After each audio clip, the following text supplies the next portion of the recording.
Hi Fox. So നമുക്ക് 17th of December 2025 price action നോക്കാം. So നമ്മൾ കോൺട്രാക്ട് റോൾ ഓവർ ചെയ്തിട്ടുണ്ട്. ഇപ്പോഴത്തെ ന്യൂ കോൺട്രാക്ടിന്റെ പേര് NQH2026 എന്നാണ്. നമ്മൾ 2026 മാർച്ച് കോൺട്രാക്ടിലേക്ക് റോൾ ഓവർ ആയിട്ടുണ്ട്. സോ നമുക്ക് ഈ പ്രൈസ് ആക്ഷൻ നോക്കുവാണെങ്കിൽ ഇന്നലത്തെ പ്രൈസ് ആക്ഷൻ നമുക്ക് ഏഷ്യൻ സെഷനിൽ accumulation, London manipulation, New York distribution ആയിരുന്നു. സോ നമുക്ക് ആ ഒരു പ്രൈസ് ആക്ഷൻ നോക്കാം. ഇതൊരു ക്വിക്ക് റിവ്യൂ ആണ്. ഇതൊരു നോർമൽ ക്ലാസിക് സെൽ ഡേ ആണ്. ഇതിനകത്ത് പ്രത്യേകിച്ച് എന്താ പറയാ, ഇതിനകത്ത് പ്രത്യേകിച്ച് ഒരു വൺസ് ഇൻ വയൽ നടക്കുന്ന ഒരു കാര്യമൊന്നുമല്ല. ഇതിലേക്ക് ഒരു നോർമൽ സെൽ ഡേ ആയിരുന്നു. സോ നമുക്ക് പ്രൈസ് ആക്ഷൻ ഏഷ്യൻ സെഷനെ അക്യുമുലേറ്റ് ചെയ്തു, ലണ്ടൻ മാനിപ്പുലേറ്റ് ചെയ്തു, ലണ്ടനിൽ തന്നെ നമുക്ക് റിവേഴ്സൽ കിട്ടി. ലണ്ടന്റെ റിവേഴ്സൽ നമുക്ക് ന്യൂയോർക്കിൽ കണ്ടിന്യൂ ആയി. ന്യൂയോർക്ക് ആഫ്റ്റർനൂൺ പിന്നെയും കണ്ടിന്യൂവേഷൻ ആയിരുന്നു. സോ നമുക്ക് ഈ വിക്കിന്റെ 75%ലാണ് പ്രൈസ് വന്ന് റിവേഴ്സ് ആയത്. റിവേഴ്സ് ആയ എക്സാക്ട് ടൈം 7 o'clock ആണ്. ന്യൂയോർക്ക് ഓപ്പണിംഗിലാണ് പ്രൈസ് ആക്ഷൻ ആക്ച്വലി റിവേഴ്സ് ആയത്.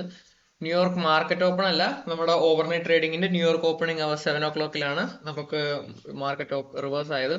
റിവേഴ്സലിന്റെ അവിടെ SMT ഉണ്ടായിരുന്നു. അതേപോലെ അതൊരു ഇൻവേർഷൻ ഫെയർ വാല്യൂ ഗ്യാപ്പ് ആണ്. ഞാനത് കാണിച്ചു തരാം. നമുക്ക് നമ്മുടെ ഒരു ഇൻവേർഷൻ ഫെയർ വാല്യൂ ഗ്യാപ്പിന്റെ 50%ലും നമ്മുടെ വിക്കിന്റെ 75%ലും 4 hourന്റെ ഒരു ഫെയർ വാല്യൂ ഗ്യാപ്പിലും, external range liquidity to internal range liquidity, അല്ലെങ്കിൽ internal range liquidity to external range liquidity, ഇങ്ങനെ മാത്രമേ പ്രൈസ് മൂവ് ആവുള്ളൂ. സോ അക്യുമുലേറ്റ് ചെയ്തു. 4 hourന്റെ ഫെയർ വാല്യൂ ഗ്യാപ്പിൽ വന്നു. ക്ലാസിക് സെൽ ഡേ 9:30 ഓപ്പണിംഗ് കഴിഞ്ഞ് ചെറിയൊരു മാനിപ്പുലേഷൻ, നേരെ sell day previous day low, നമുക്ക് പ്രീവിയസ് ഡേ ലോ എയിം ചെയ്യാം, അല്ലെങ്കിൽ ഏഷ്യൻ സെഷന്റെ ലോ എയിം ചെയ്യാം. ഇതായിരുന്നു നമ്മുടെ 17th of Decemberന്റെ ട്രേഡ്. ഇത് പാർട്ടിസിപ്പേറ്റ് ചെയ്യാത്തവർ ഇതൊന്ന് നോട്ട് ചെയ്ത് വെച്ചാൽ ഇത് വളരെ ഒരു ഈസി ട്രേഡ് ആയിരുന്നു. അതേപോലെ തന്നെ നമുക്ക് ഇങ്ങനത്തെ ഒരു മാർക്കറ്റ് ഓപ്പൺ ചെയ്ത് പ്രൈസ് മേളിലോട്ട് പയ്യെ റാലി ആവുകയാണെങ്കിൽ തന്നെ നിങ്ങൾക്ക് മനസ്സിലാക്കാവുന്ന കാര്യം വെച്ചാൽ നമ്മുടെ മിഡ് നൈറ്റ് ഓപ്പണിംഗ് പ്രൈസ്, നമ്മുടെ 12 മണി കറക്റ്റ് ന്യൂയോർക്ക് ടൈം 12 മണി മിഡ് നൈറ്റ് ഓപ്പണിംഗ് പ്രൈസ് നമ്മുടെ മാർക്കറ്റ് ഓപ്പൺ ചെയ്തതിനു ശേഷം ആ ഒരു പ്രൈസ് റേഞ്ചിൽ ടച്ച് ചെയ്തിട്ടില്ല എങ്കിൽ നമ്മുടെ മാർക്കറ്റ് ഓപ്പണിന് ശേഷം ആ ഒരു പ്രൈസ് റേഞ്ച് ആയിരിക്കും നമ്മുടെ ഒരു പുതിയ ലിക്വിഡിറ്റി പോയിന്റ്. സോ അങ്ങനെ ഒരു ഇതുണ്ട്.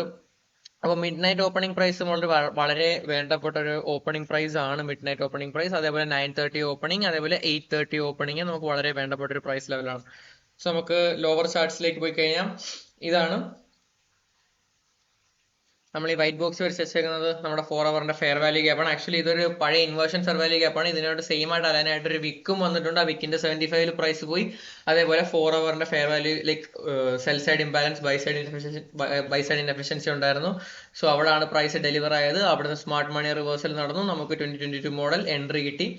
നമുക്ക് ഏഷ്യന്റെ ലോ എയിം ചെയ്യാമായിരുന്നു, അല്ലെങ്കിൽ നമുക്ക് പ്രീവിയസ് ഡേ ലോ എയിം ചെയ്യാമായിരുന്നു. ഇതൊരു ബ്യൂട്ടിഫുൾ ട്രേഡ് ആണ്. ഇത് എടുക്കാത്തൊരു ഇത് നോക്കി വെച്ചേരെ. സോ ഇന്ന് നമുക്ക് പോകുമ്പോഴത്തേക്ക് നമ്മുടെ CPI ഡേ ആണ്. സോ CPI ഡേ നിങ്ങൾ പ്രൈസ് നല്ല രീതിക്ക് വാച്ച് ചെയ്യുക. ഇന്നും ഒരു ക്ലാസിക് സെൽ ഡേ എന്നുള്ള രീതിയിലാണ് പ്രൈസ് പോകുന്നത്. പക്ഷെ നമുക്ക് CPI ഉള്ളത് കൊണ്ട് നമുക്ക് CPIയുടെ പ്രൈസ് ആക്ഷന്റെ ബേസിൽ നമുക്ക് ഇന്ന് സെല്ലാണോ ബൈ ആണോ തീരുമാനിക്കാൻ പറ്റത്തുള്ളൂ. സോ ഇപ്പൊ നടന്നിരിക്കുന്ന അക്യുമുലേഷൻ നടക്കുന്നു, മാനിപ്പുലേഷൻ നടക്കുന്നു. പക്ഷെ ഇന്നത്തെ റിയൽ മാനിപ്പുലേഷൻ ന്യൂസ് ആണ്. ന്യൂസ് 8:30ക്കാണ്. സോ 8:30യുടെ ന്യൂസ് ആണ് ഇന്നത്തെ റിയൽ മാനിപ്പുലേഷനിലേക്ക്. മാനിപ്പുലേഷൻ മനസ്സിലാക്കി കഴിഞ്ഞാൽ നമുക്ക് നമ്മുടെ റിയൽ ഡിസ്ട്രിബ്യൂഷൻ ട്രേഡ് ചെയ്യാൻ പറ്റുന്നതാണ്. സോ ഫോക്സ്, എനിക്ക് മാർക്കറ്റ് റിവ്യൂവിൽ ഇന്നത്തെ കാര്യം ഇത്ര പറയാനുള്ളൂ. നമ്മുടെ കോൺട്രാക്ട് പുതിയതായി, അതേപോലെ എന്റെ മാർക്കിങ്സ് കാണണമെങ്കിൽ ഇതാണ് എന്റെ മെയിൻ ചാർട്ടിന്റെ മാർക്കിങ്സ്. എന്റെ 1 ഡേയിലെ മാർക്കിങ്സ് ആണ്. ഞാൻ ഇവിടെ ഒരു inversion fair value gap mark ചെയ്തിട്ടുണ്ട്. ഇൻവേർഷൻ ഫെയർ വാല്യൂ ഗ്യാപ്പ് ആണ് വൈറ്റ് കളറിൽ മാർക്ക് ചെയ്യുന്നത്. അതേപോലെ യെല്ലോ കളറിൽ വോളിയം ഇംബാലൻസ് ആണ്. അതേപോലെ ഇവിടെ നമുക്കൊരു വോളിയം ഇംബാലൻസ് ഉണ്ട്. പിന്നെ ഇത് 25th of Novemberന്റെ സെൽ സൈഡ് ലിക്വിഡിറ്റി ആണ്. സോ അതേപോലെ ഈ വോളിയം ഇംബാലൻസ് കൊണ്ട് ലെറ്റ്സ് സീ പ്രൈസ് എങ്ങനെയാണ് ഇന്നത്തെ CPI കഴിഞ്ഞ് റിയാക്ട് ചെയ്യുന്നത്. അത് കഴിഞ്ഞിട്ട് നമുക്ക് ട്രേഡ് ചെയ്യാം. 4 hourന്റെ ചാർട്ടിൽ പ്രത്യേകിച്ച് മാർക്കിങ്സ് ആയിട്ടൊന്നും ഇല്ല.